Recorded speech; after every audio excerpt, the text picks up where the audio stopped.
Okay, sprinKle podcasters, welcome back to Season 2 of the sprinKle podcast with myself, Immy, as well as the co-host that we all share this space with, which is Alejandro, Shari, and Kaylee. So I want them to say hi first. What's up? Hi! Hi, everyone. And we're excited. We're back. We are back. And it's been a minute and a half, maybe almost two. We took a little bit of a hiatus for the holidays / winter, and we are totally back. We are back in, by the time I upload this, I'm going to give you a spring upload. So about April, lovely month to start in. We have new, fresh ideas. We have a bunch of things getting ready for you guys, and we're new and fresh, and we're going to be having a lot of different platforms that this podcast will be on in the future. So please look forward to that. And if you have no idea what this is, and this is your first episode, make sure to read the description and also go back and check our playlist. We basically say things about the Hallyu Wave and our honest opinions and people from different places and things that we do. Our bios and things that we do are also in the description box of this video. Or if you're listening on Anchor, head over to YouTube and you can see the description box there. So with that being said, let's get into the first episode of Season 2. Basically, the topic is exactly what you guys are seeing on your screen. It is, what is K-pop? What is it? That's a loaded, huge, big question that we don't have enough time to fill for this episode, but we wanted to get a general basic of open ideas and open opinions and, questions that we may have always asked ourselves or just our peers around us. And we want to ask, you guys. So feel free to comment. This is always a comment-free episode. All of these are, and you can find us on our socials and, give us questions here and there as well. So guys, what is K-pop? We're gonna go one by one and answer-ish the question. Anyone want to go first? Sherry's like, okay. Excuse the nasally sound. K-pop is an expression, whether you're a fan or an artist. It can be a nice, escapism for some people, depending on how you want to use it.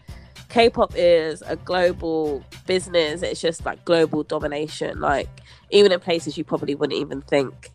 That's my take. Okay. Anybody else want to go?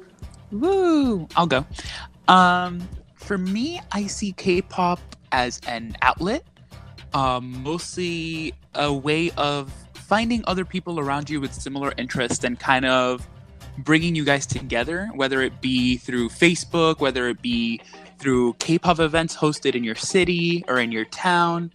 And it's just like, look at us, like we're all from different corners of the globe, and what brought us together is K-pop. So I feel like K-pop is like this deep web of just connections and people just loving the same stuff and just having this passion towards Korean music, Korean culture, whatever it might be. So I think it's just a wonderful thing. Okay, Miss Kaylee. Thank you. I think K-pop is a melting pot. It maybe not the K-pop acts themselves, the actual groups, but just what it does, bringing all these fans together from different cultures and different backgrounds and varieties of life. It seems to me like it's just one big melting pot where, kind of like Alejandro said, everybody can connect and come together. And so I've always viewed it like that. It's like the thing that stirs the melting pot. Okay, so I'm going to read and I know people don't use it, I'm just saying it just to get a general idea of when people that have no idea what K-pop is, and I know that's not how you guys answered the question, which I appreciate that, but when people have no idea what K-pop is, and let's say their kids are into it, or, they want to start, or someone told them to write about it, and they're like, all right, let me get a general, for those people that went to college and, you look up what is XYZ on the internet, let's look up the Wikipedia definition. So, K-pop, an abbreviation of Korean pop, is a genre of popular music originating in South Korea. The modern form of K-pop can be traced back to the early 90s. The term itself has been popularized since the 2000s, replacing the term gayo, which also refers to the domestic pop music in South Korea. The musical genre is consisting of electronic, hip-hop, pop, rock, and R&B music originating in South Korea. In addition to music, K-pop has grown into a popular subculture among teenagers and young adults through Asia, resulting in a widespread widespread interest in the fashion and style of Korean idol groups and singers. So, with that being said, my basic definition of when people ask me what is K-pop, not depending on who it is, but when people really ask me, or if I say I have a K-pop radio show or anything, I'm basically like, that's what I say. It's South Korean popular music. I said it has a little bit of everything. They inquire pop, they inquire rap, they inquire indie music, basically anything that catches the popular listeners' ears becomes K-pop, in my opinion, because we have a lot of artists that do strictly rap, but K-pop fans end up liking them. For example, it's not a good example, but for example, Jay Park. No one make any noises. I had to make an example. Lord. And, he's even brought up the question, why do you guys consider me K-pop? I'm this or I'm that. So he labels himself. So I think it's just a label that is it's like a widespread, and it's a big blanket that can go in many different ways. And it's basically everything you guys said. But when people say that, I basically just try and tell them everything. I can't really put my finger on one thing because every song sounds different in quote-unquote K-pop or idol songs or artists, or music. So yeah, that's what we think K-pop is. If you guys have anything that you want to say about what K-pop is to you, or something that you guys say to people, make sure to comment it below. So let's get into the specifics about K-pop, the language, the meaty part. Yeah, the meaty. The language, the music videos, the fandom culture, and maybe some changes in the past 5 years about K-pop in general. Maybe things we like, things we don't like. So let's get started on the language, because that seems to be, obviously, K-pop comes from Korea, and they speak Korean, or they speak Hangul, I'm sorry. And so the language, for me personally, was something that, it sounds really weird, but it came easy to me. And I always make the comparison of when I have watched anime for over 10 years since I was a kid, but I always would hear Japanese being spoken all the time. And the fact that I didn't pick anything up, I didn't pick up words at all, really. I think besides maybe a couple words besides hi and bye, and I think stupid, which wasn't a good thing to learn. But I think that when I didn't pick anything up, and I've been listening to that language for over 10 years. And then when I learned about K-pop, and I started and also I can sing along with Japan songs with the anime openings and endings, but I don't know what's being said. When I actually sing with Korean words and stuff, I pick out the words that I know. And when I started listening to K-pop, in the span of a couple months, I was already singing along easier than I was with Japanese songs. And I just compared two Asian languages. That's not to say anything about, Spanish or anything, because I've also heard those languages a lot too. And it just came easier to me, and if I felt more attached to it. It sounds weird. But the thing about the language that I love is that the way that it sounds, at first I was so much more attracted to the way that it sounded, and the way that English lyrics could be easily put in there. And I know that attracts a lot of international listeners at first. So obviously I learned the English parts in all the GOT7 songs in general. And then I slowly started to hear the language and be wow, this is a really beautiful language. And then I wanted to hear it being spoken more than it being sung.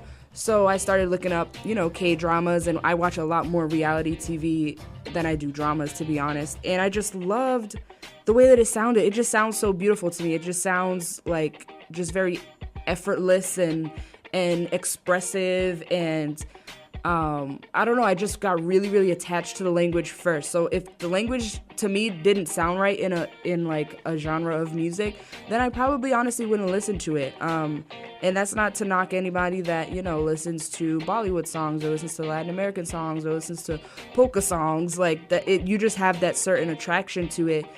Whether it's your background of your own culture, whether it's the lack of knowledge in your own culture. So yeah, I just wanted to touch upon the language about it, because I know everyone says oh, the language is just really beautiful and stuff, but I had this weird quick attachment to it, and now I'm able to take pieces out of it, and I'm able to self-teach myself the language, which is really beautiful. And I think that's a big part of what makes K-pop is that the language just sounds so catchy and beautiful, even if you have or haven't heard it before. And it's more like, when we have friends that listen to K-pop for the first time and they're like, oh, what's that Chinese music? Like, it sounds different than when people would say typical, like, I'm just being generally ignorant here, so don't think that that's how I am. But like when people say, "Oh, I can't even understand the ching chong music," like I've never heard anything of a ching chong in any Korean language, but that's my ears catching, how the language is spoken. But anyway, that's my tangent about the language. Anyone want to expand upon the language or move over to music videos, fandom culture, experiencing K-pop in the past 5 years? I don't like the Korean language is something that has been around me at an early age because I started Taekwondo from a very early age, and I went into like a Taekwondo school where like the instructor was Korean and most of like the instructors under him were also Korean. So I was just involved very heavily around people speaking Korean all the time. But at an early age, I didn't know what was going on most of the time. I was just like,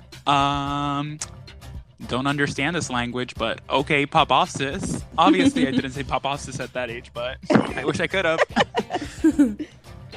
But it was just something that's always been around me. A few words I picked up here and there in terms of like Taekwondo when saying like begin, start, stop, warning, like stuff like that. And then as I found Korean dramas and K-pop itself, the language has been something that has stuck to me even more since then.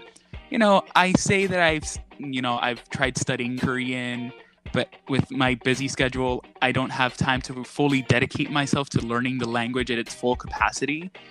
But, I'm trying because I feel like the language itself, I feel like learning language itself is such a beautiful thing to do. And it's just so good for a human being to like learn a language and go involve themselves in a culture and then kind of like have a conversation with somebody in their native tongue. If you ever encounter a Korean in that sort of situation, don't seek them out. Don't be those crazy fans that chase families down at supermarkets. But I just feel like it's such a good experience to learn a language, whether it be Korean, Chinese, Japanese, Spanish, German, etc. But learning a language itself is just amazing, and I highly recommend it. And I feel that strong connection with the Korean language because, as I said, I have tried to learn it before and I'm still in the process of learning it. I feel like if you guys have ever seen Korean Englishman, he has a separate channel called Jolly it's him, Josh, and then his best friend Ollie. I feel like Ollie all the time because my Korean, like I've been in the process of learning Korean for so long, but yet I'm over here like It is so hard to self-teach though. It is very hard to self-teach, and I wish I had the resources to just immerse myself in a fully Korean setting to kind of just put myself in like an uncomfortable position to kind of force myself to like learn Korean and catch things on quicker. But unfortunately, those aren't my circumstances. It's funny because I actually can relate to both of you. So Immy, before I got into K-pop, I actually was more into Japanese culture and anime, and like you said as well, I didn't pick up anything Japanese apart from Baka and Nande, like the basic stuff like that. And also as well, I like following on from Alejandro, I did Taekwondo from about age 7 up until 14, 15. And when I first started, I didn't realise that, I was counting in Korean, speaking in Korean. Everything we had to speak, everything was like in Korean. And I said to my uncle, because he used to take me, I said, I want to go to China and, practice Taekwondo there. And he was like, it's not Chinese, it's Korean. And I was like, oh. So yeah, I was as a young kid as well, I was very oblivious as well. So yeah, I was around it and, I knew some words and so forth. But yeah, I came across the song, and then when I was trying to I wanted to sing along with K-pop songs when I first got into it, I would actually read romanization translations, and I heavily did that for a long time, and I didn't actually try to pick any of the Hangul up or anything like that for a long time, but I think, like you said, you feel connected to the language. I wanted to feel closer and connected to the music, because romanization really wasn't helping. So I started looking at apps and that kind of thing, and just learning from songs as well. But yeah, I feel like the language is really important. I think it is very hard to self-study. Apps are good and everything with comprehension. I do a Korean language course now, classroom based, so that's really good. But yeah, I agree with both of you. The language is really simple in a way, in comparison to, I think, Chinese or Japanese. Just just the amount of characters there are. It's softer on the ears. But I feel like the language definitely makes you feel closer to the music and culture and so forth. But yeah, that's my take on it. Okay, Miss Kaylee, all quiet over there because we chatty Cathy over you. Anything that you want to add? It doesn't have to be language. It could be, like I said, music video, fandom culture, things changing in the past 5 years, likes or dislikes about that. I will add on the language real quick, just because I'm still going to university, and I'm in the college that I'm in. I have to take a foreign language, so I chose Korean because I've been into K-pop since 2012, 2013. Nice. It is a difficult language. I thought it would be easier than it was.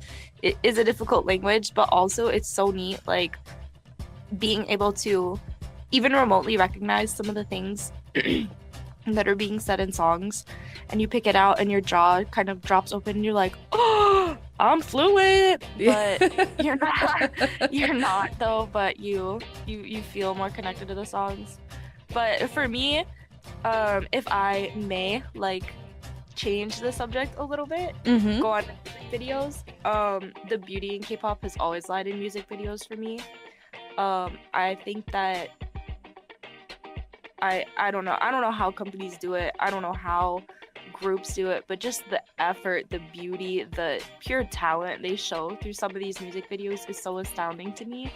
And I can't believe that they go through this just to put out a 3.5, a 4-minute long video. Because their choreography their cinematography is so incredible sometimes. And I think we just take it for granted. Yes, we love the songs, yes, we love the language, but also look at the beauty in some of these videos. I think it's amazing. I will agree there, and I feel like in comparison to the music video evolution, being exposed to only American music when I was younger and watching their music videos, I thought, oh my god, America is beating the whole world in these music videos. And then I got into K-pop and I was like, boy, was I wrong. And especially watching that evolution throughout, since I got into K-pop until now, just the quality and the overall just feel of these music videos with the storylines and the plots and, the increased quality in terms of production, in terms of directing, in terms of just about everything, location sites. It's just amazing to watch that evolution happen and just seeing, these music videos and having them even, beat out American music videos. Now I watch American music videos and I'm like, that's great and all, but has anybody tried the South Korean music videos? Has anyone tried? Have you seen this? Has anyone tried the South Korean music videos? It's true. I hear it's quite delicious. It's like watching a mini movie. I often wonder how many millions does each video cost, because it's crazy. It's ridiculous, but in a good way. But nothing else that I've seen. There could be something better, but nothing compares to South Korean music videos. On a real, it's crazy. And no matter what, the standard is always high. Even if the company may be a really small company or already halfway broke trying to promote this group, they are not all right, we're gonna half do this video, or we're gonna take this out. The music video, they're no, this has to be top, as well as the live performances on music shows. They're no, we need to spend X amount on these wardrobes, or do this for spend this much on fans when they go to Isaac and they pay for fans lunches and stuff. There's always this standard within the K-pop that has to be met. It's an unspoken standard. Music videos always has to be up to par, always doing some kind of technique or technology within when the director does it, or even with the choreography. There's always some unspoken standard, I'm sure, for the idols themselves that or the companies that just have to be met, like without question, because this is our culture, this is what we do. And it could be a tightrope to walk on. It could be a catch-22 sometimes with those kind of standards. But it's part of the culture, and it's something that we as fans of other music, mostly English pop music, don't really see. You just see like, oh, I'm going to have this music video, or oh, now everyone's twerking in a music video, or now there's a lot of trap going on. Now there's a lot of, auto-tune with rappers going on. There's other standards that we're like, yeah, but that's not a good standard. Like, that didn't give me the feeling that I wanted or that I needed. I imagined if you have a beautiful song, I imagined the music video to be just as beautiful, and you're just like in a club, like with some Fenty Beauty on, looking beautiful. Like, that's not really what I wanted. And as a fan, like, we have our expectations, and they don't always have to be met. They're idols and artists are always gonna let us down at one point. But it's just interesting that K-pop has that unspoken standard that I found interesting. I'm sorry, Alejandro, I cut you out. What were you gonna say? No, it's okay. But I just feel like now, especially more than ever, with the rise of the Hallyu Wave and like this influx of people being exposed to K-pop, especially through the music videos themselves, I just feel like now, K-pop music videos have become the standard as to what everybody should strive for. And I've been seeing more and more music videos pop up from these American artists or from even international artists with these increased kind of cinematography, complex storylines, and I just find it so funny how it's just like, everybody likes to, especially foreigners that aren't aware of what K-pop is, they like to shit on Korean music, and they like to be racist and just be so close-minded, but the artists that they listen to are being influenced by these Korean artists. And I just feel like the music wave itself is just influenced between all these different cultures. And I just feel like now that the Hallyu Wave is rising and people are watching and appreciating these Korean music videos, especially through channels like Fine Bros or, Teens React, Elders React, those all file under Fine Bros. But, watching their reaction to these beautifully made music videos and hearing their commentary on it, I'm just like, oh, this is what American artists should strive for. And I've been seeing that more and more lately.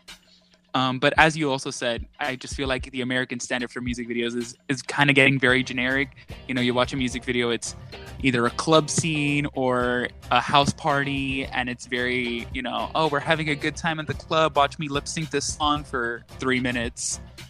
And there's nothing wrong with that. If artists want to do that, if that's what they feel comfortable doing, so be it. But I just feel like there's just something magical about taking it there with your music videos and just kind of expressing this deeper connection to the song and to you as an artist through these music videos and through these complex storylines and plots. Because I feel like that's how you really reel an audience in and how you captivate them into watching more of your videos and listening to more of your music. Exactly. Okay, so that is everything that we can generalize. We could go on and on and on, as I had said before, about, what is K-pop, and we want you guys to go on and on and on in the comment section, because depending on how many people may have their input or opinion, we may do a mini follow-up section in the beginning of another episode just to, read your responses and maybe have further on the conversation. But that depends on you guys, the listeners. So please always, you are free to comment on our YouTube video if you're listening on our Anchor platform or any of our other platforms, Google Podcasts, Apple, now Spotify. Make sure to head over to our YouTube, which is Immy, Imchi, Immy, Imchi. Head over there, and that's where we read most of your comments. Or on Twitter, we are very sociable, and our Twitter links will be there as well. So with that being said, we had a question from a listener from our Season 1 finale episode, which was our BTS episode. So I'd like to shout out and thank Miss Trisha. I don't know how to say your last name, but I'm going to try. Rohling? Okay, Trisha. So she said, my question to you as an experienced K-pop fans, she was talking to all of us, I'd love some further insight as to what you guys think I can do as a newer K-pop fan to discontinue this wheel of negativity that is growing in relation to BTS and K-pop in general. So we were thinking of doing like a fandom 101 episode, but fandom goes under, what K-pop is, and we would have been talking about what K-pop is in general, which is why the What is K-pop is the theme of today's show. So let's get into what do you guys think fans should do to stop this negative wheel, whether it be social media, whether it be canceling culture. Maybe the fandom culture has changed in the past couple of years, which we have trickled upon in the BTS episode. But let's further get into depth about like fandom culture 101. What are some things that you as a K-pop fan think are no-nos, things are yes-yeses? Is that what they call them? No-nos and yes-yeses? Anyway, I work with children. I'm sorry, I make up words every day. So yeah, what do you guys think fandom culture 101? Who has been in K-pop the longest? I'm gonna have who has been in K-pop the longest and then go up to who has been in it the least. That's just how I'm gonna go. Kaylee, how long? You said 2012, 2013. Alejandro, how long for you? 2014. 2012, 2013. Oh, okay. So out of Kaylee or Shari, who wants to go first? My biggest statement would be support your group. First of all, like support the heck out of your group, but please do it considerately. It's gotten to the point where with any group we see a post about some group's achievement or accomplishment or, you know, something completely unrelated. And then in the comments, you'll see, oh, stan so-and-so, go listen to this, go stream this, that it's got nothing to do with what's being posted on. It's got nothing to do with the group that's being spoken of at the time. And I get that supporting your group is amazing and it takes a lot of energy and effort to keep up with everything that they do. And you definitely want to show your pride in your group. But it gets to the point sometimes where other fandoms, other fans, and I'm sure other groups that see it become annoyed by seeing stream this, support this, stand this over and over and over, especially when it's got nothing to do with the matter at hand. And so it does turn a little bit negative. You do start to feel a little bit of a resentment to that fandom that's not really going the extra mile, but going the extra like 2 miles to make sure their group is known about. So I'd say continue supporting your group, continue loving what your group does, but please be respectful of other groups and please be considerate when other groups are promoting or doing whatever they need to do. Okay, Miss Shari? Okay, so yeah, riding on the back of Kaylee, it's true. Especially with social media, it can be difficult to kind of ignore another fandom trying to, you know, like dig at you know, your fandom or whatever.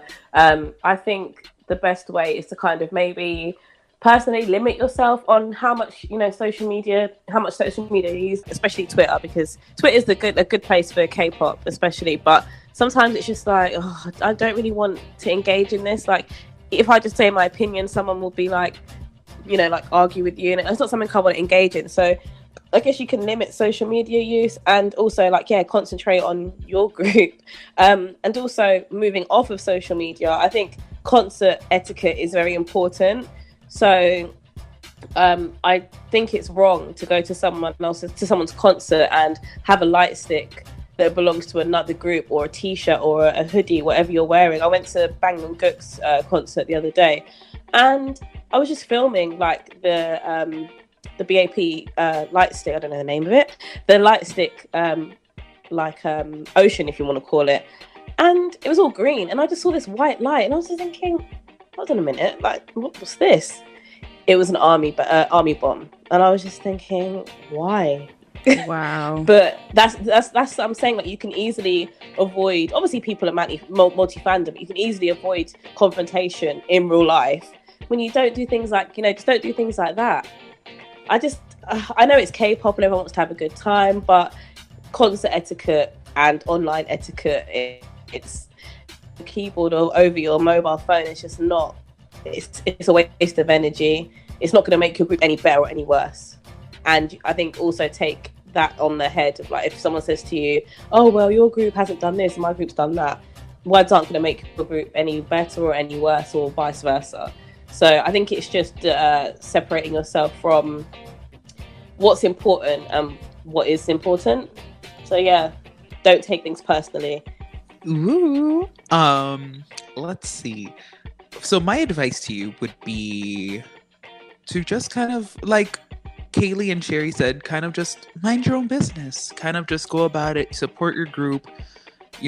like the things that you like, listen to the things you listen to. And, if you want to expand your horizons, there's so many different videos on YouTube that you can do that with. You can search up groups here and there. Let's say that you heard a girl group song that you really like. You can search up other songs from that group or kind of expand on that kind of, genre of style of music when girl groups do that. Like Shari said, Twitter is a huge platform for K-pop, but it's also the most toxic one, I want to say. Toxic seems a little harsh, but I feel like Twitter is a harsh platform. Mm-hmm. And I just feel like, limiting yourself to the Twitter would be a smart idea, because I just feel like so many people go on Twitter and they just get so caught up in their own love for their own group that they kind of, start putting other groups down or other fandoms down and just start becoming toxic along the way. I know that I am definitely guilty of having engaged in not so nice interactions before with other fandoms. I'm sure we're all guilty of that. Yeah, like it's so hard to avoid, and it's just a very nasty place or situation to put yourself in, because then you get angry and you get flustered, and then you start disliking a certain fandom or a certain group for their fandom. And I just feel like in relation to the topics that we're talking about today, I just feel like in the change that K-pop has made in the last 5 years, I feel like the most notable change has definitely been fandom culture, because this stuff did not fly in 2014. In 2014, everybody was friendly, minded their own business. There wasn't no staple group in K-pop. Obviously, the bigger second generation groups were definitely the big staple of K-pop, but there wasn't this vicious competition to see, oh, my group is better, your group is better, or this kind of spamming of, oh, your group did this, but stan this, and then they slap on a Luna video and they're like, stan Luna. And I just feel like that culture has just become very just a nuance, is that the word? Just to kind of, witness and put yourself through. So just kind of, don't engage in negative conversations, don't engage in negative activity. It's really hard to see somebody putting down your group, and I know that it sucks, and you really want to get your 2 cents out there, and you want to list all their accomplishments, but what your group does is for you and your fandom. And I just feel like I especially had to learn that especially with a lot of people, I feel like GOT7 has been put down a lot, and a lot of people like to drag them through the mud here and there.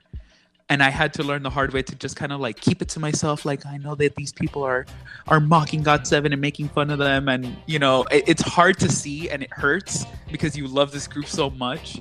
But it's just kind of one of those things that you just kind of have to like let go. Just be like, you know what? GOT7 has accomplished so much. I'm so proud of them. They did that for us, the fans, and we're here and we're supporting them. And whoever doesn't support them can just, go away. And I'm also not saying like blindly support your favorites, if they do something wrong, kind of just hold your morals as you support your group. I feel like that's also a good piece of advice to not feeding into toxic fandoms or bettering the fandom situation that we're currently in now. That was a tangent.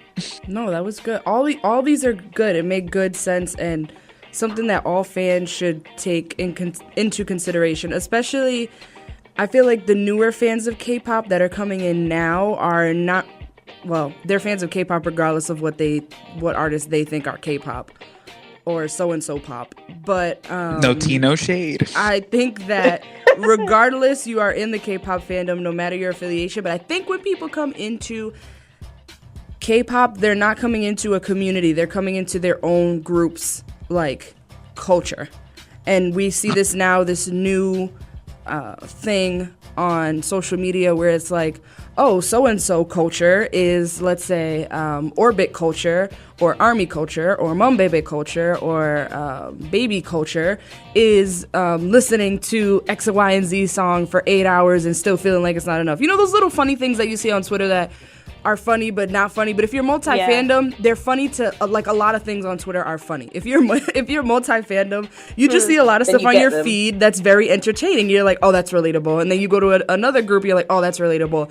But the people that make the accounts are like only for that group. I'm seeing this new like fandom culture of like just one fandom culture, and it's not this whole solo stan thing. It's like they literally came into K-pop and are just set with one. Like when I came into K-pop, I thought like, oh, I just like GOT7. That's it. I'm not gonna like any other group. I'm not gonna this. I'm not gonna that. And then we all slowly like grew from that. But I feel like this whole new section is not growing and doesn't want to grow. So, and that's honestly, that's fine. There's nothing wrong with that. But as long as you're not thinking of ways that your fave can be better than someone else. If someone else goes on a TV show, then the next person does it. I don't want to hear you say so-and-so is paving the way, because did you see that fan or that fandom saying that, oh, they did it, best ever, number one, for like, no one even said that. And we don't need a reminder of who did it first. Like, we all know, or we wouldn't be saying that. But like the minute that you say, yeah, but I did that first, or oh so-and-so did that first, or we don't need a reminder. We know. Just because I'm saying a fact. Like if I say so-and-so came on this show, I don't want you underneath my comment saying, oh, but so-and-so did it first, or so-and-so did it better. That's not what I said. And that the fact is they're on the show. And the other fact is the other person's been on the show. They have no correlation to each other at all. Unless they go on the show and the interviewer asks a question about the other group, which is disrespectful, but happens sometimes. So there's like these whole like just mindset of culture, and honestly, to a new fan, to discontinue the wheel of negativity, like keep to yourself and all this stuff. But if you're really like that passionate, or if something really irks you that much and the person's DMs are open, just ask them like, oh, what did you mean about that? And I know it's your life and it's your account, but you could have said it better. Like if it means that much to you and they're your fellow fandom buddy, not even your buddy, but if they're claiming they're part of your fandom that feel like you're associated with, just DM them and ask like, hey, that was extra as hell. Mom babies don't really do that. Just you can't go tit for tat. Whatever you feel, if it's that compelling. Like I scroll by a bunch of stuff on my Twitter and I talk a lot of stuff in my head, but I don't feel compelled to like go to bat because I wasn't personally attacked. I feel like that person is ignorant. But if you're really associated with a fandom and, you're maybe a different K-pop fan than I am, just DM the person. You don't really need to call people out. They didn't at specifically you.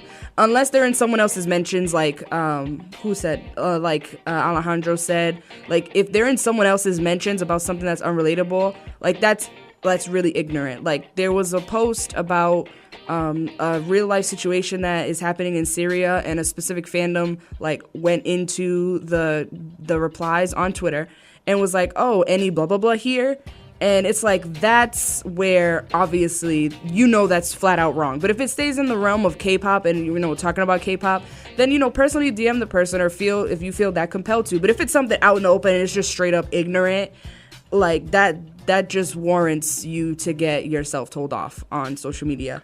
I've seen terrible stuff like that. Yep, underneath posts about children dying, and you say, "Oh, any blah blah blah here?" Like, no, that's not appropriate. That is not appropriate. And now you see a lot of people around the world that use the letters BTS that has always meant behind the scenes. And they still continue to use it because not everybody knows about BTS, and not everybody's going to know about BTS. And then you see in the comments, any armies here? And it's like, that's not what this whole post is about. And you guys don't need to flood everything. Like my friend that is an army herself, she, there was a post on social media, something about IU. And she was like, y'all can't let this girl breathe and have her career without mentioning Jungkook. Like, leave it alone. And then a lot of people attacked her. She's like, I'm an army myself. I was just telling other armies how y'all make us look. Like, I was trying to help y'all out. And there's other examples about stuff about mom bebes and stuff that I could use. But that was just a recent incident that happened with my friend that's actually, identifies as an army. So, and something else that I want to lead over to is... I think, and this is my crazy theory and my probably unpopular opinion, I think Kaylee and I talked about it on my radio show back in 2016, and I've said it, but we didn't have like a lot of listeners at that point, and I haven't said it at a different platform, and I've always thought this, and always will think this. my theory is that I sound like a crazy person. My theory is that Shane Dawson. back in 2016, back in actually 2015-ish, there was this huge wave of now more American awareness on social media with American or even English, I guess I say English-speaking K-pop fans. And the reason that I say that is because I honestly think and believe, I really do, that I'm gonna feel like a crazy person saying this, but I feel like if One Direction never broke up, that these crazy social media happenings that's just been blown out of proportion from 2017 up until now, and it's gotten crazier and crazier. I honestly feel like if One Direction didn't break up, like these fans that were delusional on social media, for those Directioners that are listening that know what I'm talking about, leaked over into K-pop, and then like their new humor and stuff, because there was a bunch of new humor that came to K-pop on Twitter specifically in 2016, and a lot of K-pop fans, as you said, a lot of like older K-pop fans, like I'm talking about 8 years, 7 years, they really weren't on social media like that to where they posted funny things, they did funny fandom culture humor, like inside jokes, like that really wasn't happening on Twitter like for K-pop until like that 2016 2017 break off. And I honestly think that humor came from Directioners, not all of it, but the main funny stuff that we see with videos and stuff that get 100k retweets and stuff like that, that humor like reminds me of Directioners. And I say that because you don't have to be a Directioner, you could be a popular Twice account, but you saw something that someone else did that may have been a Directioner. Like, you don't know how far it links back, and we're not doing all that here. But I really honestly think that fandom funniness has leaked over, and also the disgustingness, because there was a lot of disgusting behaviors inside the One Direction fandom. And I remember Kaylee and I talking about this in depth, and we were like, we think we're crazy, but let's go on air and say it. Okay, sprinKle podcast listeners. So this is editor Immy coming in after she's editing the podcast, because I felt like we mentioned this in the BTS podcast, and I'm mentioning it again, so I couldn't mention it without actually showing you guys the audio all the way back in June. Specific date was the 18th. We're going to, Kaylee and I, this was archive audio piece from my radio show Debut K-pop with Immy, when Kaylee was a guest, and we did I called it a rant, because that's basically what I do best and what we do best together. So this is something archived all the way back, now almost 2 years ago. I already sensed this, and Kaylee herself already sensed this. So as you see the K-pop genre growing, its presence on Twitter now has been almost 3 or 4 years where it's been really strong. And you have to notice that these groups that we're referring to, One Direction, 5 Seconds of Summer, those groups' fan bases were 5 years old, 6 years old, and it just got worse and worse from there. Not to say that the K-pop community on Twitter is getting worse and worse. That's to everyone's own opinion. But this is kind of a long clip. It adds on 5 minutes to the audio of today's podcast episode, but I really, really wanted to show you guys this because just the insight that we had is like crazy. We got more into BTS, but I'm not sharing the full audio archive of when Kaylee was on the show, just this specific part about fandoms, because I'm getting ready to talk about a specific fandom that reminds me of the K-pop fandom we have today in 2019. So that's a lot of talking I just did to explain myself, but editor Immy her mind runs a million times a minute, so let's go so you guys can hear the audio. This is, again, a clip all the way from June 18th, 2017. Co-host Kaylee and I talking. Let's go. Don't get me wrong. Yeah, we've got it in K-pop. I've seen it much worse in some other. I remember when Directioners and fans of 5 Sauce or 5 Seconds of Summer, I don't know 5 Sauce. Fandom name. Yes. When they were getting pit against each other, dang. When 5 Seconds of Summer came out and they were trying to go up against Directioners. It made no sense, because you're talking to someone that's been to 1, 2, 3, let me not lose count, to like 1, 2, 3, no, 4. You've someone that has been to 4 One Direction concerts, 2 of them where 5 Seconds of Summer was an opener for One Direction. Guys, I know we took it from one type of the continent to one other one. Just follow us. We going somewhere. But for someone that saw both of those bands open, and you would still have fans like fighting, it's like they're an opener. Like there's no way that one's better than the other or one deserves more than the other. They're literally performing on the same stage right now. Exactly. And like a lot of the like, and let's not get it twisted, like international fans, we have our own fan wars, but so do Korean fans. Like they're so we're not trying to say that it's an international fan thing. It's just the humor and, well, the crude humor and the level that we bring it to, and the fact that we're not ashamed to post things online, because like over in Korea they'll sue you for that stuff. Like you'll see Soonpi uploading things all the time saying that someone is taking action against malicious commenters. Like American artists really don't have time to do that unless they're getting like stalked or unless there's something really extreme. So, like, and you can tell the humor, even coming into K-pop. Okay, so coming into K-pop in 2015, like, I feel like I've been where I've always belonged. Like, it's not different to me, because a lot of directioners, and these are probably the people that are going to joke and, like, show EXP memes of, like, saying all the directioners went to K-pop. It kind of is true. But at the same time, you got the good directioners that, you know, were looking for that next K-pop boy band fix and, like, you know, missed the goodness of just seeing boys like be funny and do everything, which is why K-pop is everything that a directioner could want. Right. And then you have the rude and crude directioners that had disgusting humor, like from day one. Like if y'all remember, One Direction was getting flashed in, I forget what country. I'm not gonna trash a European country without knowing. They were getting flashed when they were 16 by girls. Okay, so let's just keep that in mind. That age doesn't matter. So when you guys talk about a group like, oh, NCT Dream are babies, why would you do that? They don't care. Like it just comes from that humor and that our cultural differences that we don't get that. So it's just their humor is the same. Like all the beats, you will scroll on Twitter and someone right now, please, like find a funny like BTS video with like a funny caption, quote the tweet and at me, and I will tell you if that's a direction or not. Like the humor is the same. If you go back all those years to some accounts, like the comments and the little things and stuff are exactly what directioners used to write about Harry, Liam, Zayn, Niall, and Louis. Like it's the same thing. Like, and people that didn't go from directioner fandom to K-pop fandom wouldn't know that. But me, I'm like, there's literally no change. Like they all traveled with me. It's crazy. It really is crazy. And I wanted to pop back just 1 second because I don't want this to leave my brain, because I've been wanting to talk about this for a while. You were talking about like being a part of multiple fandoms for a second, and I just wanted to say that in Korea, it seems to me sometimes that people think that fan wars don't exist in Korea, which I don't know how you can be a part of K-pop and not think that. If you're listening to this right now and you are in the mindset that only international fans have fan wars, I'm sorry, but you are so mistaken. K fans have them too.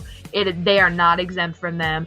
And we are back to the normally scheduled program of the sprinKle podcast. Again, now we are going back to the recent talk that we just had. We are talking about fandom. So I'm probably going to talk some more and I go on a tangent, but y'all know this is what I do. So why am I explaining myself? All right, back to the conversation we were all four of us were having. That is funny you mentioned that, because I was actually having this similar conversation with Natalie and Amanda from K-Junkies, as well as Hannah. And Rachel, and we were all just in a situation where we were all just hanging out, and then maybe we wouldn't have these many annoying fans if they didn't leak in from One Direction, popular American boy bands, because it wasn't just One Direction. It was like The Wanted, Double S 501, The Wanted. Oh my God, The Wanted, Big Time Rush. Oh, excuse me. I was one of those Big Time Rush leaks. Yeah, exactly. So it's crazy that you say that, because I feel like that is actually very true. I feel like a lot of the humor that you see now in K-pop, or a lot of like the grossness, the dark side, a lot of the fights is very eerily similar to that of, if not exactly the same, these previous American fandoms. Okay, I'm glad I don't feel like I'm crazy now, because it's like and we always used to say, it's funny that you say that, the dark side of the fandom. Like we just be like, no, that's the dark side of the fandom. Like the the Larry shippers. Like, that's the dark side of the fandom. You know what I'm saying? I feel like everybody contributes to the dark side of the fandom, though. Like, we're like, that's the dark side of the fandom. But like, I know that when you're scrolling through one of these posts and you see something that's supposed to be quote unquote dark or whatever, you get a chuckle out of it because you're like, yeah, I see that too. Yeah, and a lot of the tweets may be funny that come from like really bad accounts, but you don't notice the account. You usually just do a retweet because it's funny, but it may be a toxic account. So I do agree that we dabble with the devil a little bit, dance with the devil. We don't mean to, but we fuel the fire a little bit because I know there's this one Luna account. I don't know his name, but he's like this. I know he's a very well-known Luna account, but it's not a Luna account. It's like his personal Twitter, but like it's mostly dedicated to Luna. But he is very toxic, not good, no bueno. But some of the stuff that he posts is just so funny, and I'm just like I feel like I'm fueling it's the like toxicity by finding it funny and retweeting it. Yeah, why can't you do this and be sane? Like, why do you have to be funny and bad? Like, why do you have to be funny and crazy, just weird? Why do you have to be funny and a shitty person? Like, that's not how this is supposed to work. Yeah, so that's my theory I wanted to drop, because I honestly feel like, and people may not even claim to be directioners or even claim that lifestyle anymore. I will till the day I die. I have no shame. But, like, it's just funny to see the changes in fandom culture that happens from specific other American boy bands. And a lot of the times these accounts crap on these American boy bands when they really on the DL used to listen to them. No tea, no shade. I completely agree. I think the best example I can think of is when I was in One Direction, people would go on social media and say like, oh, good morning to Harry Styles only. Or good morning to like Liam only. Yes, and they do that like, now. Oh, good morning to Jungkook only. Oh, good morning to Wonho only. And it's like we're seeing it in a different light. It's the same stuff. That's why I'm surprised with the level of disgustingness that it's gotten to, but I wasn't surprised in 2016 and 2017 when old K-pop heads were like, this is disgusting. I'm like, this is, like, it's just another day in a fandom. And that's the sick, like, reality of it. I don't know. They just needed somewhere to go. Like, your faves are gone forever. Do you know what I mean? So they had to go somewhere. I was saying, like, that was like me. Like, when B2K broke up many moons ago, I had nowhere else to go. Well, actually, no. I liked another group after called B5. B5. Yeah. And they're, like, trying to make a comeback now as well. But then, because that was, like, the days where boy bands were dying out, I had nowhere to go. And I was kind of pushing on with, like, my... What was I? 17, 18? I had nowhere to go. So it's just now that a lot of these homeless. trying to... Huh? I was homeless. Yeah, basically. Broke, 5 kids. And I remember the day I took my posters off my wall. I felt so sad. Like, how can they do this to me? But yeah, like, I think now, because a lot of these fans are like still early teens, mid-teens, they kind of are still in that age group where it's like, boy bands are like everything. So they're just like, okay, we have somewhere to go now.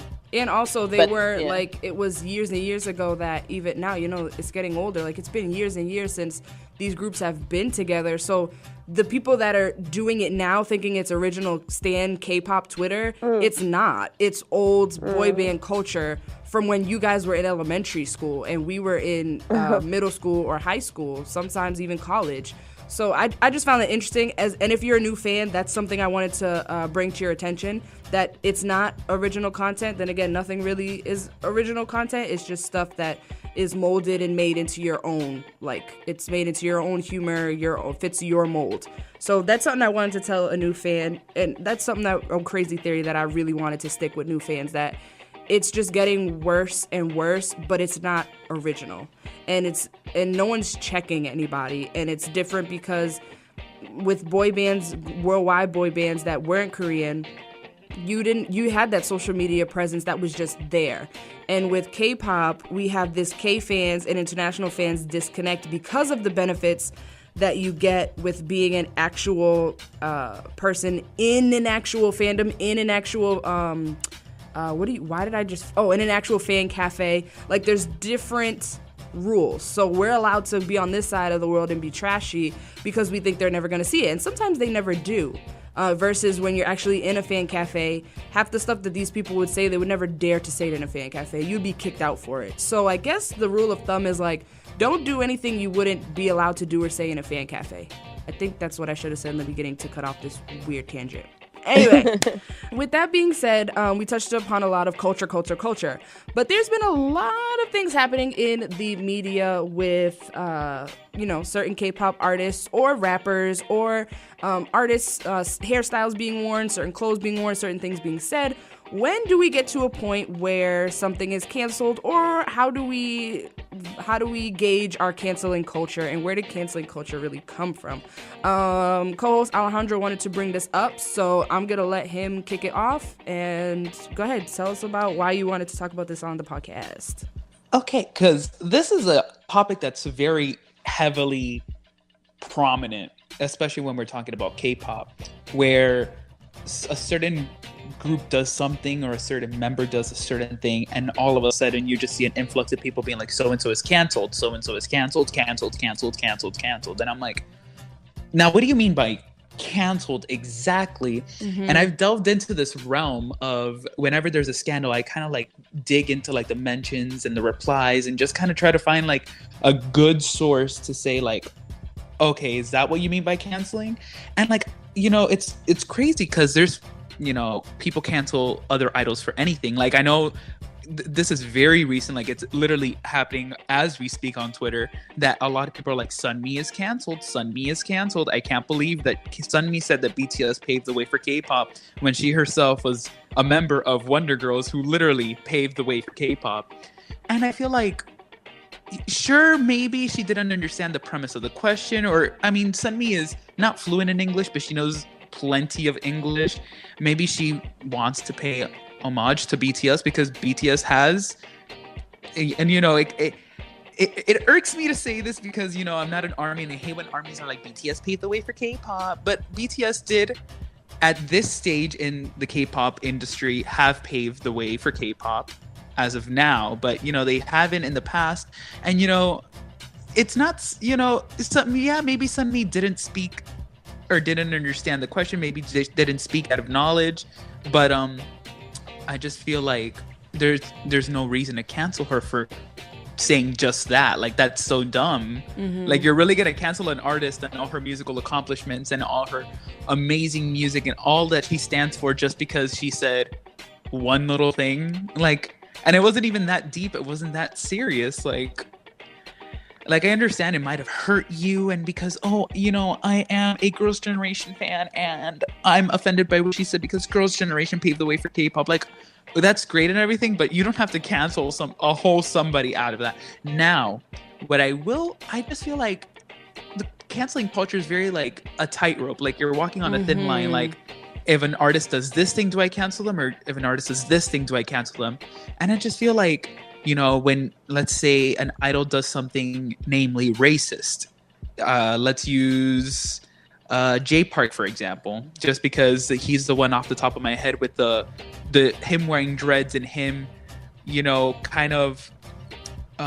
he was aligning cultural appropriation with cultural appreciation. Yes, exactly. Where he was just like, oh, but why can't I wear this when all of you K-poppies are out here listening to Korean music? Like, isn't that cultural appropriation? And I was just like, oh, whoa. That is and saying, oh, like, you guys like mukbangs, and you go to Nori Bang, and like, I'm thinking that's not the same thing. Like, come on, he should know better. He should know way better than that. You're signed to Jay-Z.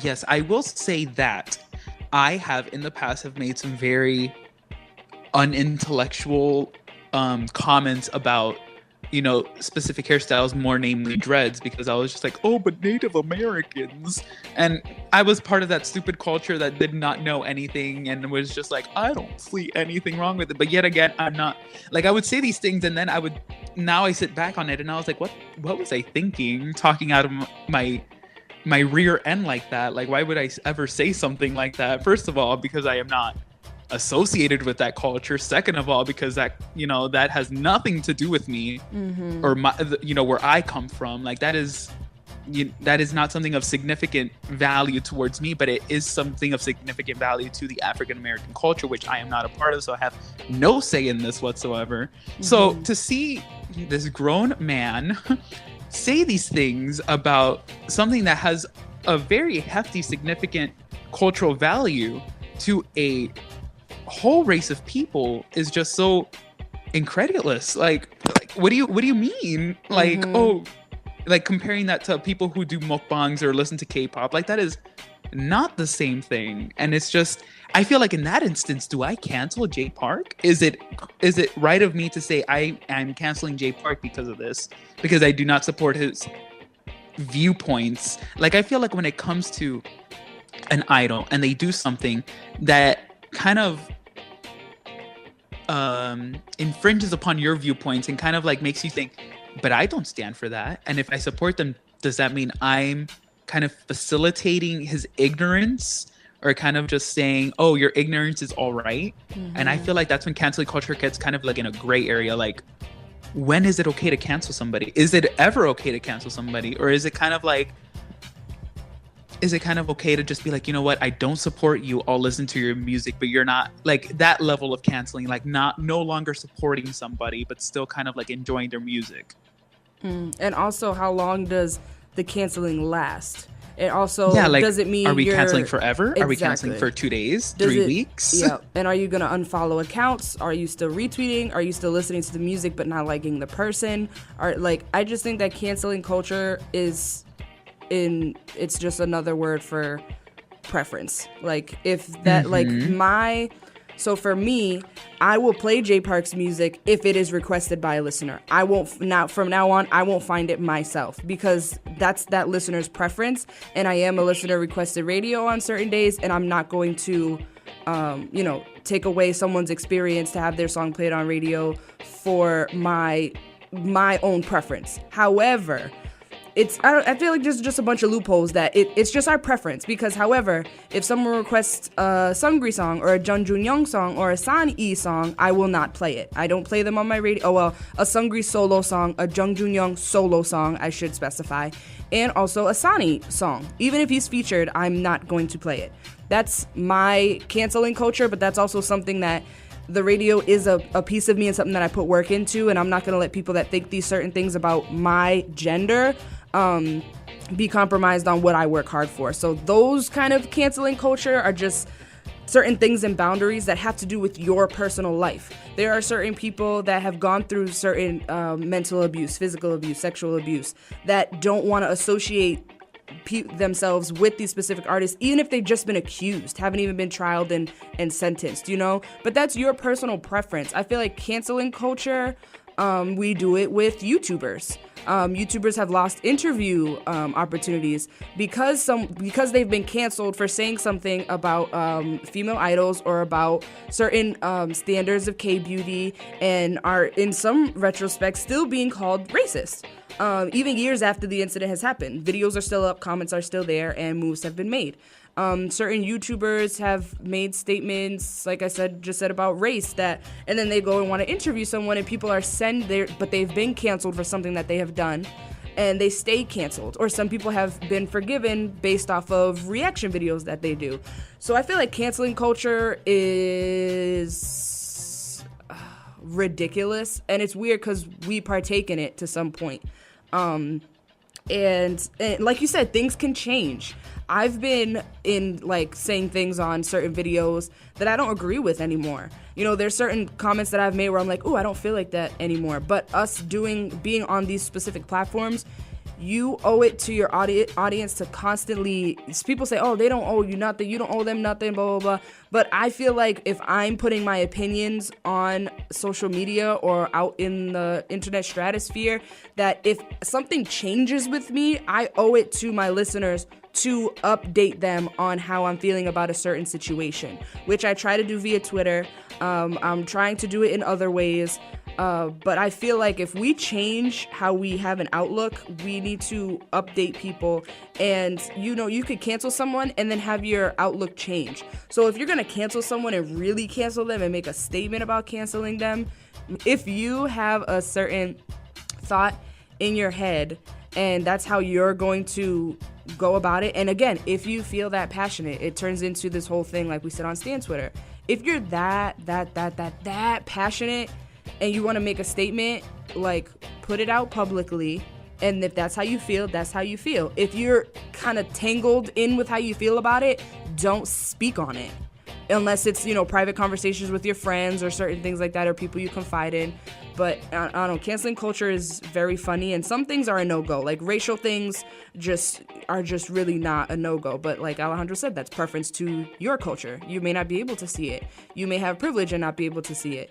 So it all just ties into a bunch of this stuff. And before I get to Kaylee or Shari, because Alejandro and I went on a tangent, I wanted to share a comment from singer Jessie J that she posted on her Instagram story that like resonated with me.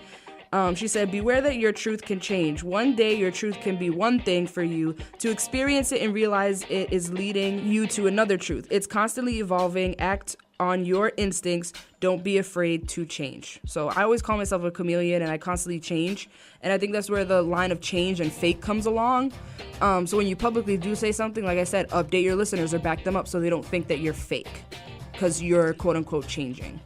Oh, that quote really resonates. I feel like with all of us, because I feel like I am definitely not the same person I was 4 years ago, 10 years ago, even 6 months ago. I'm probably not the same person I was. And it's, I feel like cancel culture is so dumb in that part, because yes, an idol may have made a mistake, and it might have been a really big mistake. And there's some things that idols make mistakes in that they just can't come back from, like the whole Sungri situation, and everybody under that umbrella canceled. Can't come like back. I also think that canceling culture is stupid, but that is a no-go. There's no way that I can support them, listen to their music. I just feel like this sense of disgust every time they're even mentioned, and I can't have that around me. So in that sense, I feel like I have canceled each and every single one of them. Not the particular group that they come from, because I love FT Island, I love CN Blue, I love the music that they have put out, but in no instance will you ever hear me say I support Junghoon of FT Island, I support Junghyun of CN Blue. Like, I will never ever in my life say those words again, because that is what they did is absolutely disgusting. Same thing with racial stuff. Like, if there's an artist that has done racial things and they have either not apologized for it, or they keep repeating the offense over and over again, despite the mass influx of people telling them like, hey, this is not right, I don't feel like I can support them, because I feel like if I support them, I feel like I'm doing some sort of injustice to, my black friends or like my black subscribers. Like, I just can't find it in me to support that, because I feel like I'm doing like an injustice to them. And yeah, but I feel like in terms of learning, in terms of, let's say an idol wears a hairstyle a certain way, and they don't do it again, and they're constantly advocating for cultural inclusion and so on and so forth, and you see that growth, I feel like there's no point in canceling them. Like, yeah, maybe they're canceled for like a few minutes or like a few days until you start seeing this growth and this development. But I just feel like we're all kind of guilty of saying things and acting upon things of ignorance because of our lack of knowledge, maybe, or maybe, like you said, maybe some of us are just privileged to have never experienced that kind of stuff. So for us, doing these things or saying these things comes with no cultural cost. And yeah, but I just feel like that knowledge and this evolution to become better people, to see this inclusivity, to see these racial discrepancies, I just feel like is always so good and such a healthy, growing environment, like process. And you can't really, I want to say, you can't really cancel somebody over a one-time offense or maybe even a second-time offense. Depending on the severity of the offense. Depending on the severity, and also depending on, if they have actually like taken the time to reflect and grow as a person and show that growth. And yeah, those are my 2 cents. Okay, my my personal opinion on canceling culture is there is a big difference between canceling culture and canceling a person. I think it's unfair to cancel out like a whole entire culture based on one person's actions. However, I do have to say, in the past year, 2019, I've been trying to become a lot more outspoken, and I haven't hesitated to like DM people if I sense an issue or feel like there might be a future issue or something maybe I don't agree with, and I try to be respectful and say, hey, what do you mean, before I guess cut out or cancel a person. But the thing that irks me the most to no end is seeing somebody say, oh, this person's canceled, I'm canceling them, and then 2 days later you see them retweet like a funny meme about them, or they're talking about that person again, or it seems like all is forgiven all of a sudden, 72 hours later, 24 hours later, however long it is, however short of a period of time. And my thing is like, if you're gonna cancel someone, if you're gonna get so mad that you're gonna take to social media to announce in front of all of your followers that you don't like this person anymore, you don't support this person anymore, you're canceling this person, then stick with it. Stick with what you say. If you're gonna cancel them because you don't support an issue, stick with that and cancel them. But don't come over and say, oh, this was so wrong and they're canceled, I would support them, and then come back 3 days later and be like, oh, all is forgiven, all is fine, because A, that makes you look flaky, and B, that makes it just look like you only cared about the issue when it was prevalent and at its highest peak. Like when it was the most severe on social media, when everybody was saying, oh, this person's canceled. And then when it died down, you were secretly like, okay, like back at it. Like it's fine. Nobody's paying attention anymore. So I'm good. Like you see him, to me, really, really, really suspicious if you do that, because it's like, are you just canceling to go along with popular opinion at the time, or are you truly afflicted, concerned about this issue, and you want to make a statement? But it really irks me when I see people go, oh, so-and-so is canceled. Like, we all know Jake Park has had multiple instances where he has been called out on his racial degradations to different cultures, and where people have said, this is really unacceptable. And in my opinion, a lot of the things that go on, like we all know Korean variety shows are extremely known for like blackface and just being so racially insensitive and offensive, and that they're well aware that they're doing it and they do it anyways. In my opinion, second offense, you're done. That's it. Like once you're well informed of what the issue is, and if you do that again, you're out. That's it, because you have no excuse this time. But I don't like it when people go, oh, well, like we told them, so they're canceled. And all of a sudden they're like, stream Jay Park's new album, or watch this variety show, or support this artist. And I'm like, why would you act like you care and then go back on it? Like, why would you do that? That's the part that irks me the most. That makes a lot of sense. And I was thinking of something that just popped out of my head. I wanted to add on to what you were saying about like, if that's why I keep saying, if you're gonna say something, like think about it in your head a couple of times, a couple of days before you say something, because once you say something, you either have to back it up or you have to explain reasons of why you don't back it up anymore. And within the span of a couple of days, I think that's like really fake. But if something, and I agree with what you say, I always have this like thing that I say I don't give 3 strikes, I give 2. Like that's it. And I agree. If I see something, depending on how severe it is or how outspoken, and it depends on how outspoken the person really wants to like be. And again, it could be for the sake of retweets, it could be for the sake of likes, it could be for the sake of trying to end up on a quick update video that Billboard does on the topic. And I honestly just think that if you feel that passionate, speak up at the person. And again, like that thing of change. If you end up changing, it does, like in the course of 2 or 3 days, or in the course of like a couple like months or something, if you have a total like 180 change, or you're like, all right, no, like you do at that point need to give an explanation. Like if you're gonna switch up, I think it comes with an explanation, not just, oh, they look like a really good person, or oh, like if you're wrong, like let's say you're totally wrong about an assumption or a thought, then you need to first of all apologize to the people that also because you're a social media influencer. Even if you're an 11-year-old with 7,000 followers, you're still in a way an influencer. So those 7,000 people that probably go to you for updates or see what you're doing for your day, you owe them to be as factual and as morally like aware as possible. I'm sorry, but when you agree to go onto social media and you start having that following, you do owe a specific sense of awareness and self-consciousness and just morals of being a decent human being. You do. And it's an unspoken rule, and maybe some people, oh, it's not that serious. I hate when people say about certain things, because it honestly is. And if you think it's not that serious, then you don't need to be speaking on social media like that then. You don't need to be speaking about serious issues if it's not that serious. Point blank, period. You make no sense. So anyway, Shari, I can go on a tangent for on and on. So Shari, I'm going to let you go ahead and say whatever you wanted to say.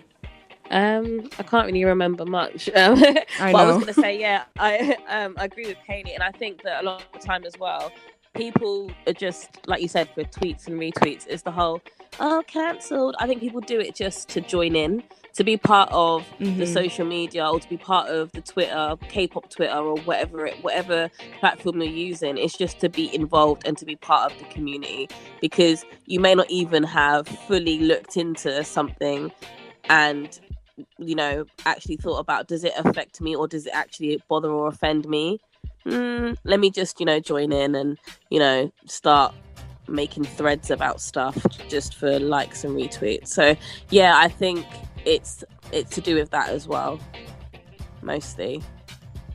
But I think cancelling, of course, due to the severity, well, depending on the severity, is important as well. But most of the time people just want to be cool online, like very basic things. Oh, they're cancelled. Okay. You're still going to listen to their music and you're still going to download their music, but you just want to be cool in front of your friends. Yeah. But yeah, that's literally what I think. Your Twitter or K-pop friends. Okay, sprinKle podcast listeners, that is all the way a wrap on today's episode. Thank you all so much for awaiting our comeback for season 2, and we have more discussions to come for the whole entire month. Just a couple of disclaimers: we will be revisiting the whole situation with the illegal spy cam filming with specific K-idols in the later months, once, you know, more things are solidified and trials have actually come to fruition, and that way we can be more factual instead of opinionated when we come to you. So for those of you that will probably be in the comments talking about it or want us to address it, it will, and it is coming later on, maybe in the late summer months, I should say. And we have anchor.fm. You guys can check us out there. If you're checking us out here right now, you can head over to YouTube just to see further about the comments and about more things about the co-hosts themselves, i.e. our Twitter accounts, our Instagram accounts, our own YouTube, our articles for Shari, who is a writer of her own website. And for those of you that are listening on YouTube, you guys can always listen to us on 9 different platforms, podcasting platforms. Make sure to go in the description box below, anchor.fm, and you can see the other platforms where we are reachable with links below. So that's it. No shot sprinkled this time. I know that's what we usually do, but we have a little shot sprinkled version game coming up next month that you guys can get excited for. And again, just thank you to everybody for coming back and getting excited. Make sure to share this around. Like I said, if there's ever something on Twitter or Reddit or Instagram or something that you see and you're like, I can't really put it into words, or maybe you're limited by how many characters you could put in a specific tweet or something, make sure to always link the people you're talking with back to this podcast with timestamps. And we love to be kind of another opinion or your voice if you can't really voice it that well.